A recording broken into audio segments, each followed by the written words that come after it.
நண்பர்களே, நமக்காக மட்டும் வாழாமல் பிறர்க்காகவும் வாழ்வோம். ஒரு ஓட்டல் முதலாளி, அந்த முதலாளிகிட்ட ஒருத்தர் வந்து வேலை கேட்குறாரு. அந்த வேலை கேட்கிறவரு அப்போதைக்கு அவருக்கு பசி, ஏதோ ஒரு வேலை கிடைச்சா போதும்னு கேட்குறாரு. அப்ப அந்த முதலாளி அவருக்கு சில கண்டிஷன்ஸ் போடுறார். என்னன்னா, "உனக்கு நான் வேலை குடுக்குறேன். ஆனா உனக்கு உண்மையிலேயே இங்க நீங்க சாப்பிட்டுக்கலாம். அத தவிர உனக்கு உண்மையிலேயே அவசியமான செலவுக்கு மட்டும் தான் காசு தருவேன். பின்னாடி எப்பவோ உங்களுக்கு தேவைப்படும்போது உன்னுடைய பணத்த வந்து நான் மொத்தமா தருவேன்." அப்படின்னு சொல்றாரு. ஸோ அந்த கண்டிஷனுக்கு ஒத்துக்கிட்டு அன்னைக்கு சூழ்நிலைக்கு அவரு வேலைக்கு போயிடுறாரு. கொஞ்ச நாள் கழிச்சு இந்த வேலைக்கு போனவரு கேட்கிறாரு, "நான் ஊருக்கு போகணும். எனக்கு ஏதாவது கொஞ்சம் காசு கிடைக்குமான்ற மாரி கேட்கிறாரு." முதலாளி தரமாட்டேங்கிறார். "இல்ல, இல்ல உனக்கு சோறு போடாத ஊருக்கு நீ ஏன் போற? போகாதன்னு" சொல்லிர்றாரு.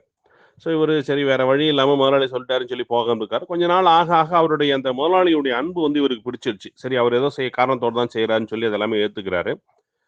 சில நாட்கள் கழித்து இவர் கொஞ்சம் நல்லா அங்க செட்டில் ஆன பிறகு, இவர் கூட இருக்கிறவங்கலாம் என்ன பண்றாங்கன்னா, இவருக்கு ஒரு பொண்ணு பார்த்து கல்யாணம் பண்ணி வைக்கணும்னு முடிவு பண்றாங்க. லீவு நாள்ல இவர கூட்டு போறாங்க.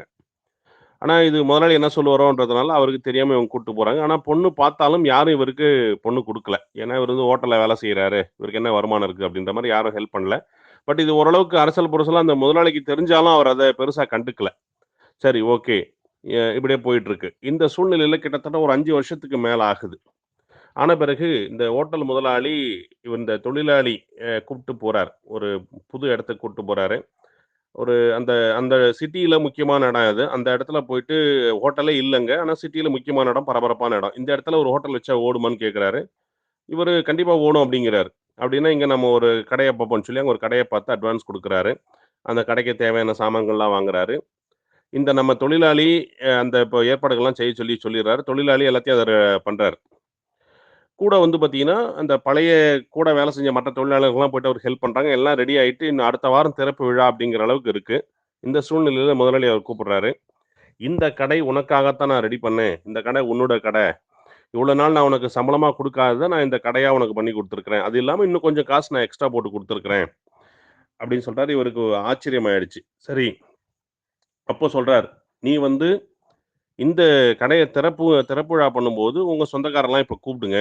அப்படின்னு சொல்லி இவருக்கு சொல்றாரு.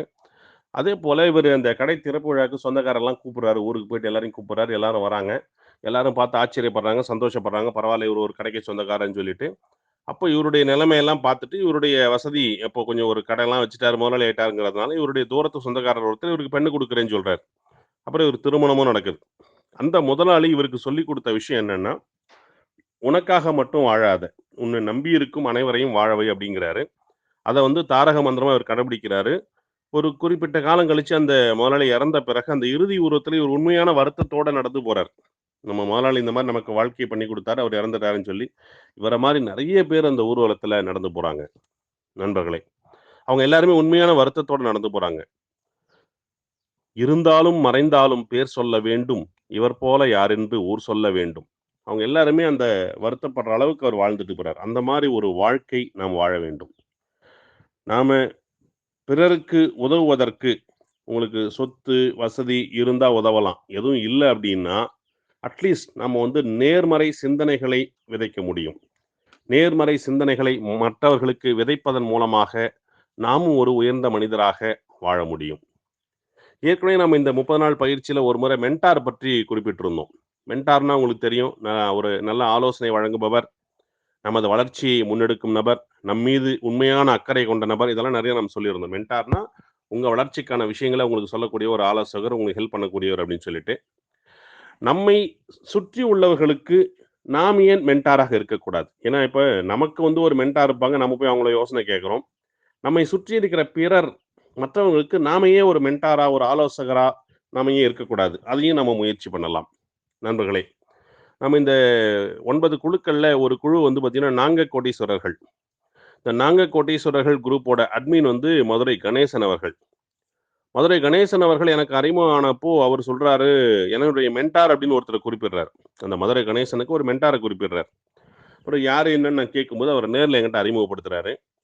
ஸ்ரீவில்லிபுத்தூரைச் சேர்ந்த செந்தில் அவர்கள். செந்தில் அவர்கள் இவர் கணேசனுக்கு மென்டார்.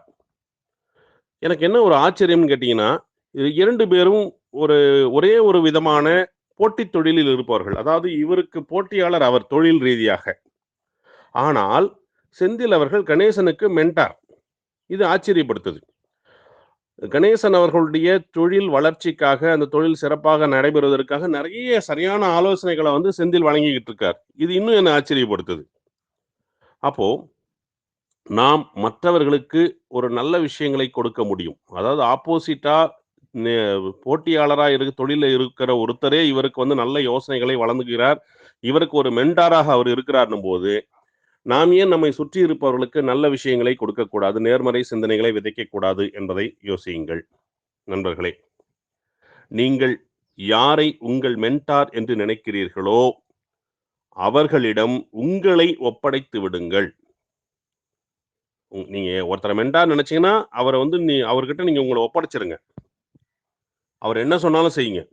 அதேபோல உங்களை நம்பி வருபவர்களுக்கு, உங்களை ஒரு மென்டாராக, ஒரு ஆலோசகராக நினைப்பவர்களுக்கு, நீங்கள் அவருக்கு ஒரு உண்மையான மென்டாராக, அவர் மீது அன்பு கொண்டவராக, அக்கறை கொண்டவராக இருங்கள். இந்த கருத்து ஸ்ரீவில்லிபுத்தூர் செந்தில் அவர்கள் சொன்னதுதான். அதனால நாம் நமக்காக மட்டும் வாழாமல், பிறர்க்காகவும் வாழ்வோம். நம்முடைய உயர்வுக்கு இந்த பிரபஞ்ச சக்தி கண்டிப்பாக உதவும். நாம் மற்றவர்களுக்காக எந்த அளவிற்கு உதவுகிறோமோ, அந்த அளவிற்கு இந்த பிரபஞ்ச சக்தி நம்முடைய உயர்வுக்கு உதவும். நாம் வாழ்க்கையில் மாபெரும் வெற்றி பெறுவோம். வாழ்த்துக்கள். நன்றி.